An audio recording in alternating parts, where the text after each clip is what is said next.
What's up, guys? Andrew here back at you with another one. And today we're going to go back in the Wayback Machine and talk about my favorite movies of 1989. Hit that music.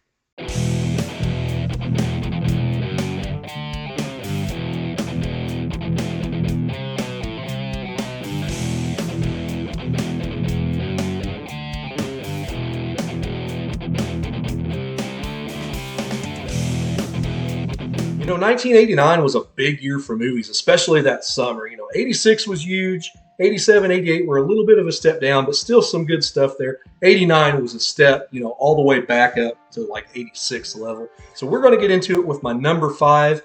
And I might take some flack for this because my number five would actually be a lot of people's number one on this list. It's Indiana Jones and the Last Crusade.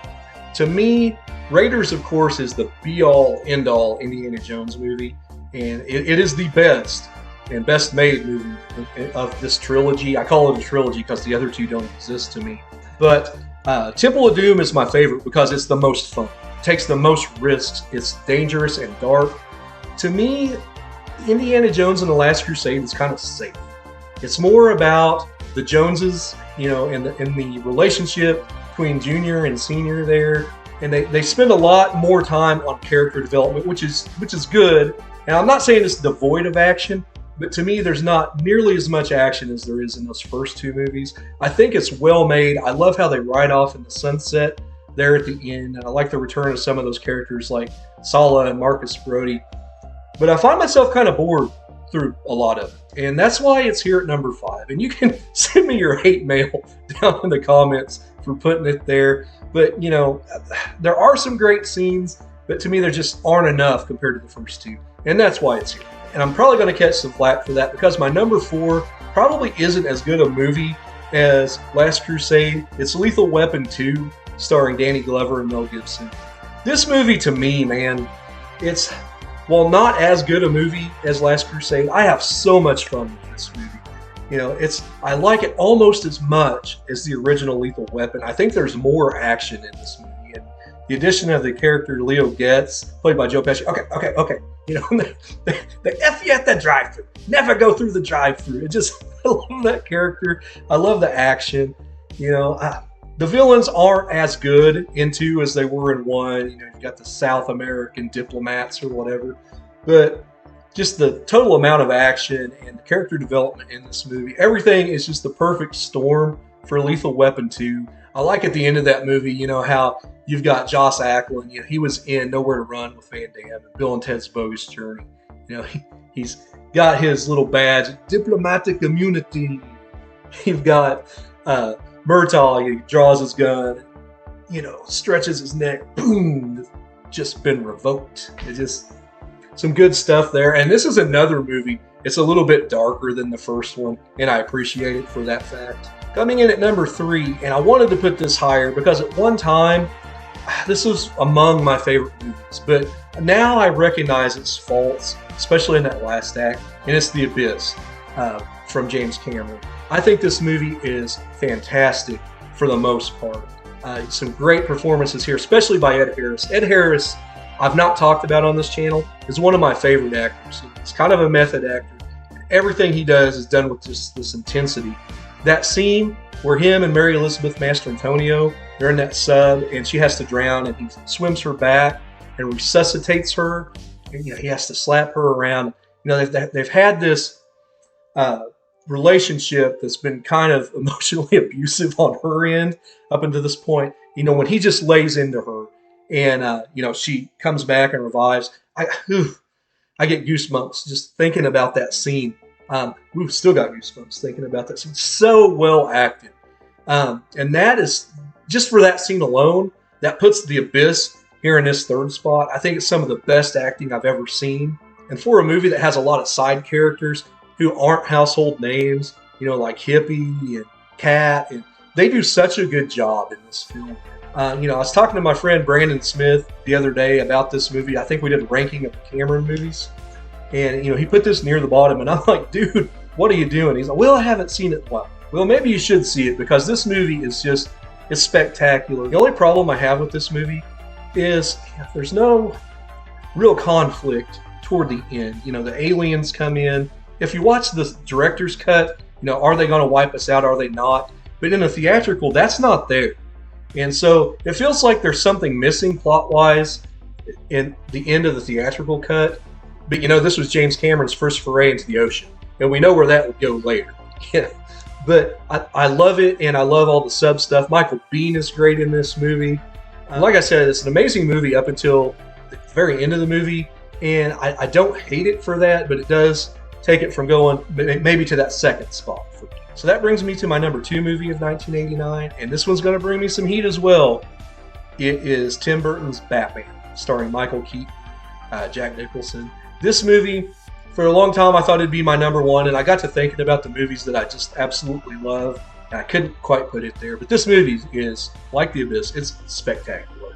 It's got that dark, noirish aspect to it. It feels a lot like Batman, the animated series, when everything's really dark. Gotham City's a character unto itself. Michael Keaton, who a lot of people, he's going to be Batman.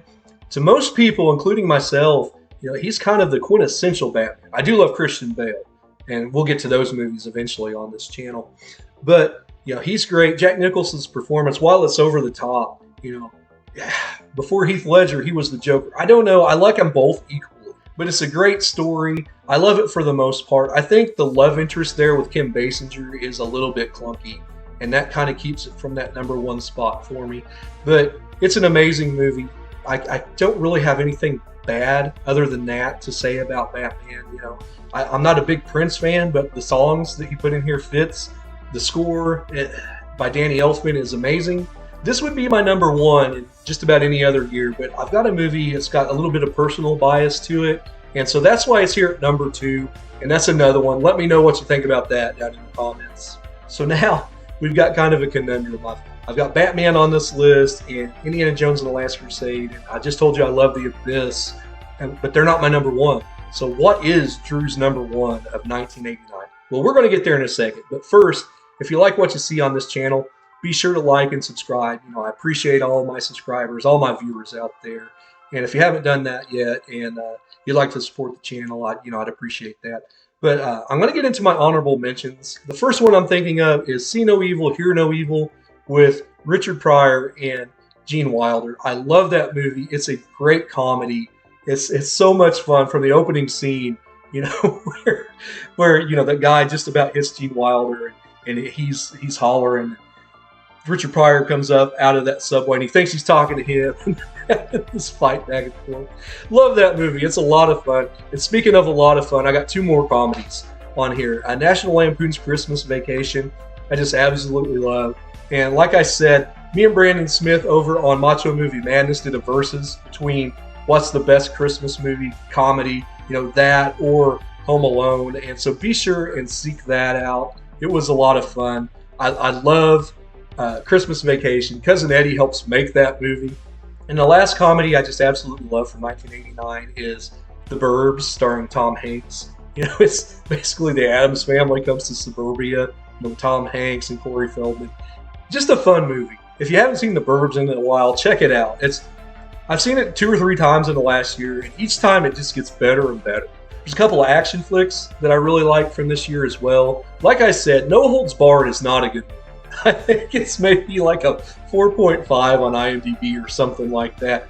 But I absolutely love it. And to me, it and Suburban Commando are in a race for Hulk Hogan's best movie. But I'm a big wrestling fan. I was a huge wrestling fan as a kid. And so I wanted to go see No Holds Barred in the theater in 1989. My parents didn't really want to go. So shout out to my Uncle Denny and my cousin Mike, who actually went to watch this with me back then. Took this snot-nosed kid to see this.